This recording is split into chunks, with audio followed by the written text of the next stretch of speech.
Guys, today I wanted to talk about Halloween 6 for Halloween. I may talk about some other Halloween films. I'm going to try to squeeze in some fun videos, but I really wanted to do a video on Halloween 6. This isn't necessarily a video about either the producer's cut or the theatrical, but I will tell you where I stand on the cut that I actually end up preferring today in 2023. It's 2008 or 9. It's a dark and stormy night. Me and my brother go to the Blockbuster and we decide we want to rent a Halloween film.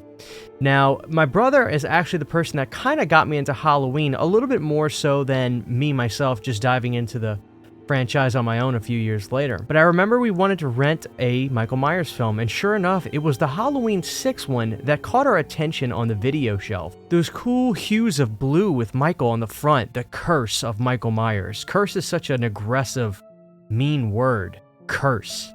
It grabbed our attention, and sure enough, that was the one that we went home with. It's interesting, back then, we didn't even think about wanting to watch part 1 or part whatever first. We just grabbed the one that we thought looked the coolest. But that's how we were back in the day. We weren't so worried about, like, hey, let's binge the movies. It was just, we all knew who Michael Myers was. Let's just watch one of the movies. This would be the Halloween film that me and my brother would absolutely bond over.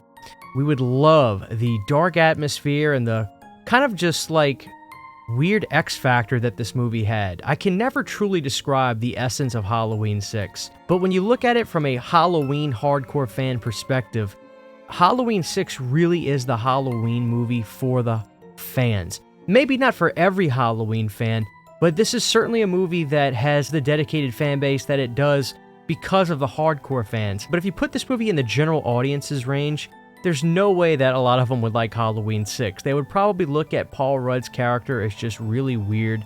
The story is kind of like confusing. Why does Michael want to come back to this house? What happened? Who are these people? There's a lot of weird stuff going on, which also begs the question, this is a dead thing in Hollywood, and one of the things when you think about this makes it kind of crazy that this film actually happened. When you look at the first Halloween, it's clear that John had no story. He wanted to make a horror film. It was that simple. But when it became so successful, they had to keep making more, so he literally made up story as he was going, which is something to be said because nowadays they make Halloween films with the idea that they're going to make more than one. Look at the last 3 that happened. It was decided, hey, we're going to make this a trilogy after the massive success of the first one. But back then, John had to literally come up with the story. Now, this would leave for a lot of interpretation for the future and things to happen. And when you go to parts 5, they were literally taking devices and characters and putting in these things in the movie without even knowing what it was. Nobody knew what the Man in Black was in part 5. So when you look at part 6, it was insane that they actually made a sequel that not only picks up from where 5 left off, but also picks up going to a different studio. Think about that. Doesn't that seem completely unheard of? The rights get picked up with Miramax, Mustafa joins up with them, and they're going to decide to continue from part 5, filling in the blanks. Now, where would they fill in the blanks and how? It got so weird that we had to resort to hardcore fans. Daniel Farrens came in for Halloween 6. Now, obviously, it would go through different iterations, and you know about how crazy the story is for Halloween 6, so I'm not going to get into that. I've also done videos about that in the past. What do I love about Halloween 6? Like I said, there's definitely an X factor that I can't describe. This is the Halloween fans' Halloween film. It's mid-90s. It's the heartbeat before Scream. It lives in this weird utopian world where, you know, horror was in a lull, but at the same time, there were vibes and moods that these movies had that are just can't be replicated again. Paul Rudd isn't exactly Prince Charming in the movie, but there's something about him that you can't help but just like. I think it would have been nice to have seen him return in Halloween Kills, but at the same time, it's kind of cool that we also can preserve his Tommy Doyle in the 90s. With Donald Pleasence being in this film, it's clear that he was a lot older from the previous movie, and he actually did this movie right before he passed away, which is really sad. But there's a cadence to Dr. Loomis in this one that's really likable to me. Because of his older age, he talks a little bit lower. He talks a little bit slower. You kind of lean in when he starts talking. You want to make sure you're hearing everything he says. He's such an endearing character, and every time I watch Halloween 6, I just smile. As soon as we see him say, "Not dead," just very much retired. We miss and love you, Donald. I, for one, am really happy that you were able to end off things with Halloween 6. Now, one of the things I always liked about Halloween 6 was the look of Michael. Some people don't really like how much the character strayed in terms of appearance from the first or second film. Nick Castle is a far cry appearance-wise from George P. Wilbur, but I really like the look of him in this movie. I like the really washed-out white mask that they had for Halloween 6. There's almost a little bit of a smirk to it.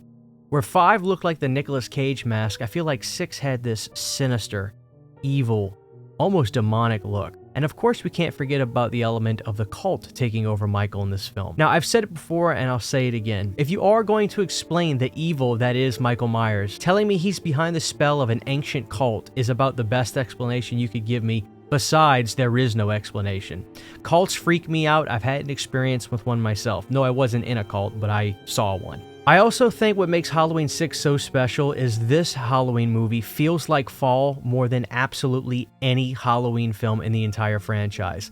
This one feels like fall so much that when I watch this film in 4 months, when it's like maybe March or April, it will feel like fall if I shut the lights down in the room and just watch it.